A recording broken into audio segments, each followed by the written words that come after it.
And I should have Matt talk. Um, yeah, so just real brief introduction.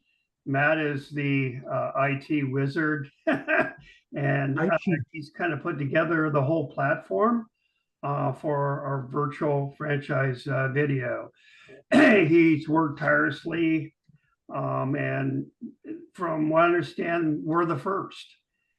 This is brand new, developed by AI, and so we're really excited. And this will be our first inaugural event. And as we were thinking about this, it's all about educating people to let them know what's available in franchise ownership. Mhm. And I really thought, really having a featured franchisee on who could tell a story would really resonate with people. And certainly, you've had so much success in it, and hopefully, people can see you, and then maybe see themselves as something that that they possibly could do. So I think there's so much I guess missed about franchises. Most people think of fast food, and Yeah, that's about as much as they know. So that's what this is that's it. all about. Mhm. Just letting everyone know what's involved, who are the people that can help them get started. And so yeah. Did you want to add anything, Matt? Well, nice meeting you, Nicholas. I think this Nice is meeting you. really the amazing part is that all the technologies are coming together, and thanks to Brad for taking the courage to be the leader, leading the charge. I think this is something that we can help everyone to educate everyone about, everything about franchise and what it is, and how we can help everyone to do more with less. I mean, this is really what the technology comes in with AI. Mhm. Very Yeah. good. So yeah, we plan to do this once a week. Just to kind of let you know who else is going to be on. We're going to have Brian Cranfield, and he's a franchise development manager for Home Franchise Concepts. They have over 10 brands, and during the breakout section, one of their new brands, Lightspeed Restoration, he's going to tell them about that. He's also, and then the second one, Two Maids. Both are really, I think really good opportunities. Home franchise concept, I probably work with them more than anyone in the industry. And it's because the franchisee comes first, and they do everything they can to make the franchisee successful. And they, have a great culture, and, it's been really a pleasure working with them.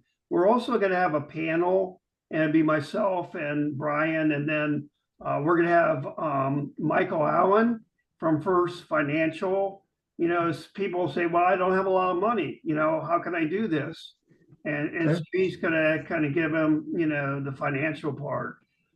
So yeah, so hopefully, and then on our portal, I have like 15 different franchisors, and people can see that. So it's about going to a place and getting all the information. So yeah, Very good. Very good.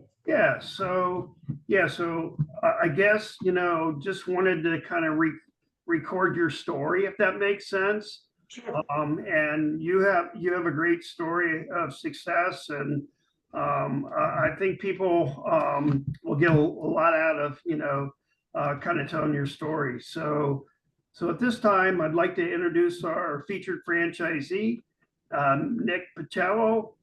Nick holds both a administration degree and an MBA from St. John's University. In the New York City area, he worked in hospital administration and executive positions. And then from there, he relocated to Las Vegas, Nevada, where he started his home care assistance franchise. And so I can still remember that time, Nick. And Yeah, I know. It's, it's been, wonderful to be able to work with you. And so I'm just going to turn it over to you. And if you could just kind of tell them, what brought you into franchising, and, what has the journey been like? And, what has that meant to you and your family? So I'll just turn the mic over to you, and hopefully everyone can hear from you. So when I first came to Las Vegas, I continued on my healthcare career, and I was VP level in a very large hospital system here, and 53 years old, and was called into the CEO's office, and I was being let go after 12 years with that system. It was obvious to me it was probably a salary dump. The person that ultimately replaced me was a lot younger and a lot less experienced. I didn't know that at the time, but I was traumatized. I was like, oh my God, what do I do now? I had all my eggs in my basket. I thought I was going to retire from that hospital system, and I didn't know what to do. And so, when I was looking for jobs previously, it really wasn't online, searches and the like. It was more, reading the newspaper and looking for. So I was a little out of touch with all of the systems. Yeah. And so when I did post my resume on, I don't even know which platforms anymore, but the Indeeds of the day, whatever that was, of the day.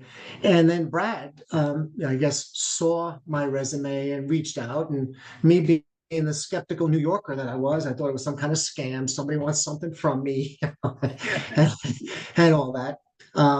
And while I, was hoping to get some interviews, I reached back out to Brad and had a couple of conversations with him.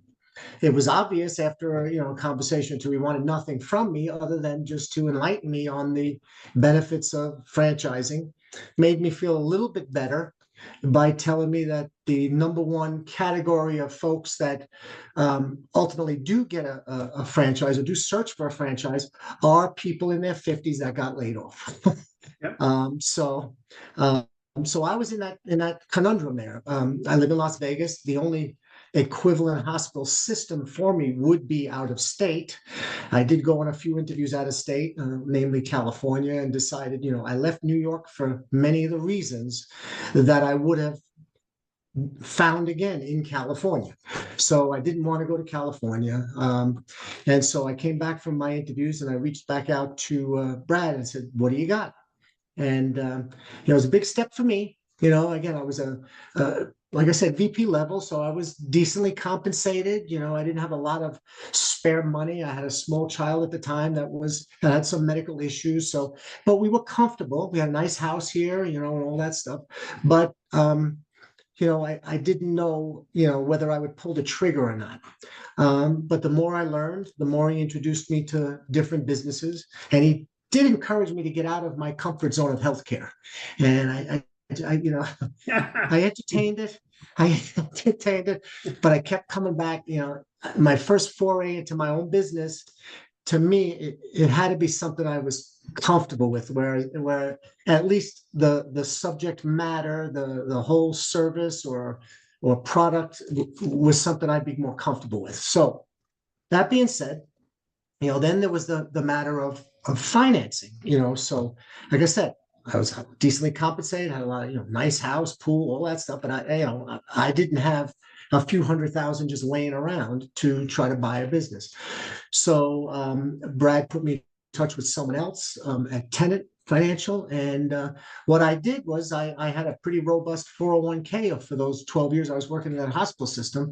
I was able to roll over my 401k into the business. So essentially the 401k owned 95% of the business, and I had to only come out of pocket with 5% personal funds.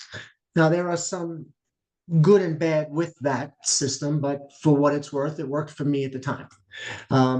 So I wound up, buying a home care assistance franchise, which was a private pay home care services for seniors and elderly folks. Again, I didn't have particular experience in the elderly arena, but I had enough healthcare experience throughout my career that I felt comfortable enough going into it. My highest level of clinical training was a New York City EMT when I was in college. So I worked on an ambulance and 911 system. So I felt pretty comfortable. I bought the franchise. There was one here in town that was the model for home care assistance was one on the east side and one on the west side of town. The one on the west side was not very successful. It was owned by a physician. Physicians don't always make the best managers, administrators, that kind of thing. And this was more of a second career for this particular physician. You get in out of it what you put into it. So I wasn't particularly thrilled that his wasn't successful, but the area of town, which is the opposite area of town from where I live, was the area that I worked in that hospital. And I felt that I could make enough contacts with physicians, given that it was private pay, to make it work. So I ultimately bit the bullet and I pulled the trigger and I bought the territory. So I owned it for 8 years. I built it up from 0 employees, just me. I guess it was around 7 years or so, 7.5 years, I heard rumblings. The parent company, the franchisor, was bought by a private equity company. And I was concerned. I had a 10-year agreement. I had elderly parents now. I was providing home care for my own parents. And I wanted to know what the plan was for the next several years. And the new CEO said that they were going to honor all agreements. And I thought, great. So I got 3 years left to plan my exit, if there is going to be an exit. I built it up to 174 employees. It was a multi-million-dollar business when especially after COVID hit, it just exploded. Everybody with any kind of means that had elderly parents didn't want to put them in facilities. So my business just exploded. So around this time, I asked my wife to retire. She was working for a corporate job, so she could help me with the business. And then I got a call from the franchisor saying, can we schedule a meeting? We want to talk. And I figured, okay, they want to gauge my interest in selling, because it was top 1% of the 50 states, of the ones in the 50 states. We had some interest. The franchisor had territories in Australia, Great Britain, things like that. But amongst the landlocked 48 states, I was in the top 1%. So they reached out, and it wasn't to gauge my interest. It was to tell me that there was a clause in my agreement that said they could buy me out at any time, and they were exercising that clause. So really, I had no say in the matter. I got to tell you, financially, they made it worth my while. They gave me a good multiple of EBITDA. They asked me to stay on for a period of time during the transition as a salaried administrator. As turned out, I was only on for 2 months. As soon as they felt comfortable that they didn't need me anymore, then they cut me loose. But the way it worked out, I owned it for 8 years. Every year I had growth. It was a very, very stressful business, 24/7. We had clients, high-end clients, some celebrities and the like. Did you mention a couple of celebrities that really resonated with me? Yeah, I can, because they've passed now. So yeah. Okay. But Louis Anderson, the comedian, was one of my clients. Harry Reid, the Senate Majority Leader, and conversely, the Republican senator from Las Vegas. Now his name escapes me. His father. So we had some strip show people, executives from the casino industry, my biggest concern when I bought the business is are there enough wealthy people to pay this kind of money for full-time care?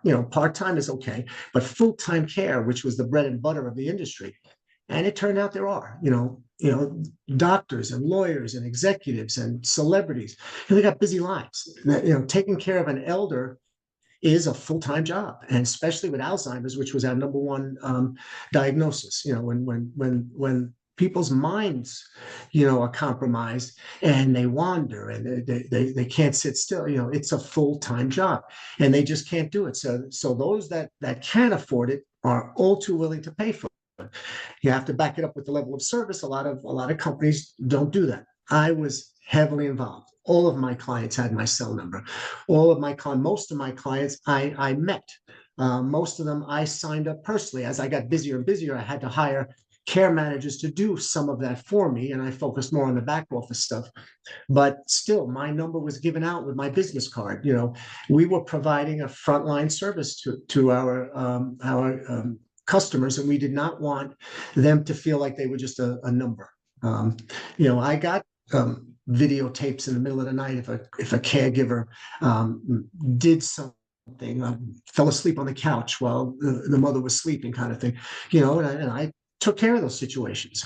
But and that's where the stress comes in.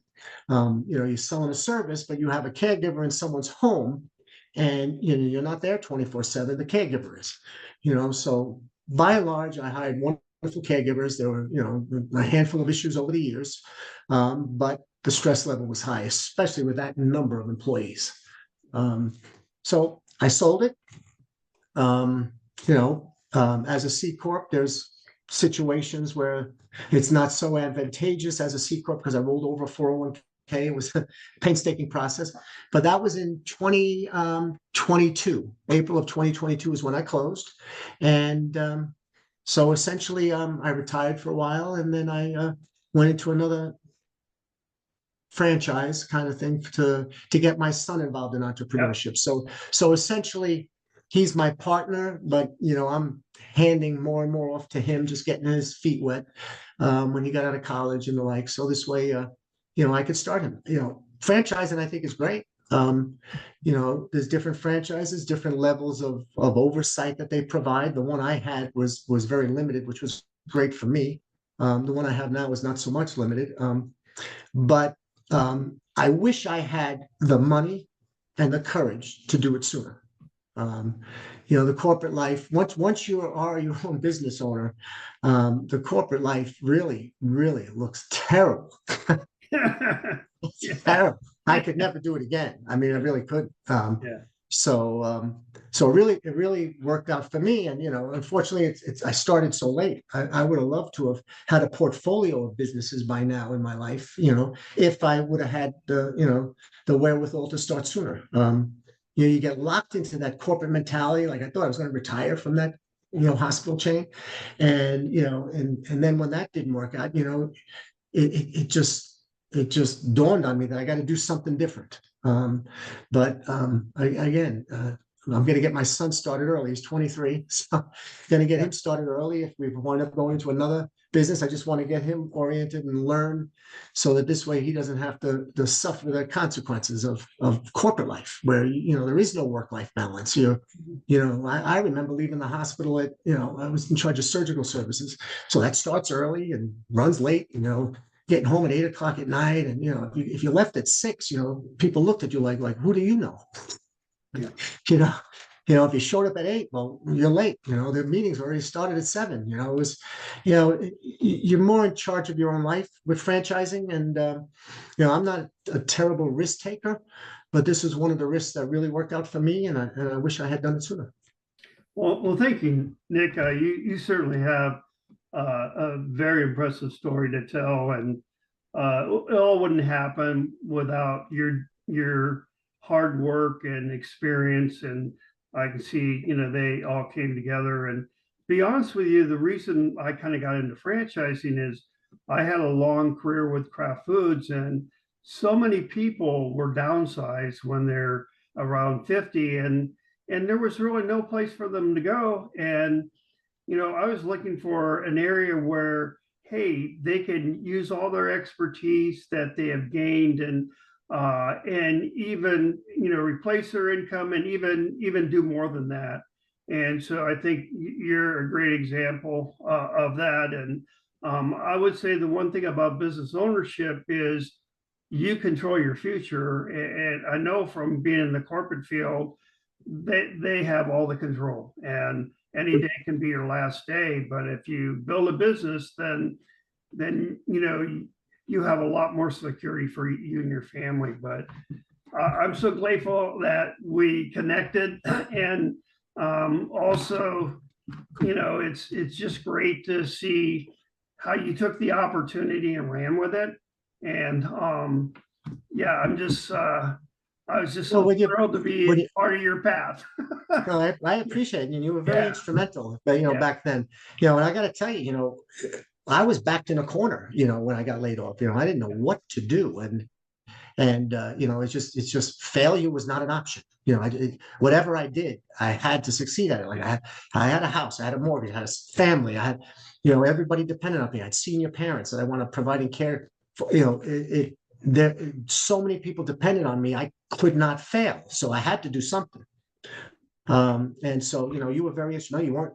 And the other thing, you for any prospective franchisees out there, Brad, you ever buy a house or a car and people smother you? They just want to sell you. You're not like that. You present the options. You give people a chance to breathe and digest what's being said. Your approach is the approach that works with me. Okay. Might not with everybody, but you really, you were very informative. We had our it was weekly calls, sometimes bi-weekly, and we went over different businesses that you introduced me to, and interested in the due diligence that I did with very. It was great because you were very open and not pressure. There was no pressure, and that's great. So if anybody's interested in getting a franchise, talk to Brad. Well, thank you, Nick. And I'll be honest with you.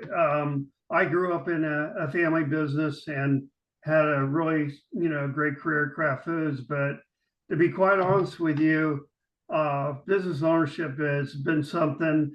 I wouldn't even say the financial thing was the top prize. It was the fact that it was your business, and you can treat customers the way they want, and do it in integrity. And I know, having both my parents and my in-laws go through senior health care, just how much a home health care can be a lifeblood. The other options are really ugly, and that's going into assisted care. And if you can keep a senior in their home and being autonomous as long as you can, there's not a better solution. And I know to run that type of business is 24/7, more so than any of the business I work with, but it's very gratifying too.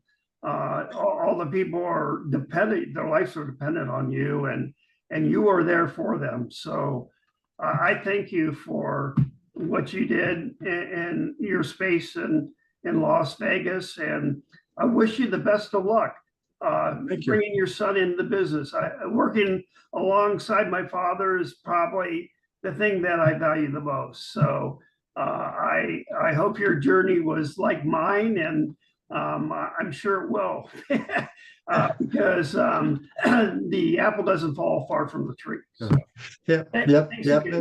Not everybody out today has got a good work ethic. So I'm trying to, my son does, and I'm trying to instill him. Look, I'm here in my home office talking to you, and he's running the business right now. So I'm a phone call away, but I don't have to be there all the time, which is what I want. When we first opened 9 months ago, him and I were there every day, every hour that the store was open. And this is a different industry for me completely, as I told you. So it's sure interesting. You'll nail it. It's more for him than for me. For me, healthcare was it, but it was good. So it's good for him. Thanks for coming on. Well, thank you. I really appreciate your time, and I know you're busy, building your new business, and I wish you all the luck, and just want to let you know how thankful I was to actually run into someone like you, and see what you did really inspires me as well.